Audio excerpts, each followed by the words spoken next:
صباح الخير مشاهدينا الكرام. في اطار السلسله ديال النصائح ديالنا اللي كنقدموا فيها مجموعه من الفقرات اللي كتهم الصحه، اليوم غنتكلم لكم على الادويه اللي كتستعمل خصيصا للسعال او ملي كتكون نزله البرد.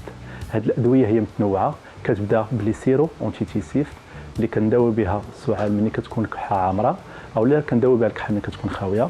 وكاينه مجموعه من الادويه اللي كنعطيوها غير من الليل باش كترطب لنا الحلق، باش كون الواحد مع الصباح الا كانت صابت شي نزله البرد كتخفف عليه. هاد السيروات كلهم فيهم اعشاب طبيه، واحد النوع فيه اعشاب طبيه، كاين نوع اخر فيه ادويه، وكاين نوع اخر ما كيتعطى غير بوصفه ديال الطبيب. بخصوص طريقه استعمال هذه المجموعه من الادويه اللي هي غالبا كتكون سيروات، غالبا كنعطيوها 3 مرات في النهار وكتخاد قبل الماكله.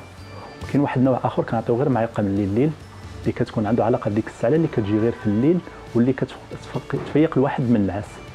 الحفظ ديالو كيتحفظ في الباب ديال الثلاجه واحد الدرجه ديال الحراره معتدله، وما كيتمش حفظه مده كتجاوز الشهر. لهذا خاص نعرفوا المواطنين ديالنا بان ومشاهدينا بان راه هذوك السيروات اكثر من شهر كيخصنا نرميوهم. ودائما تنقول بان في حاله استمرار الاعراض الواحد ما فيها باس يراجع الصيدلي او لا يشوف الطبيب.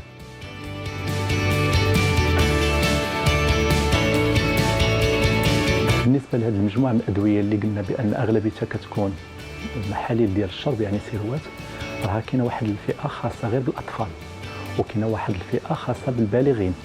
لهذا مني كنعطيوها الاطفال كيخصو يشربوا الطفيل، ومن نعطيوه البالغ خصو يشربوا البالغ. غالبا كنستعملوها 3 مرات، وغالبا كنستعملوها مني كتكون هذيك الاعراض ديال السعله.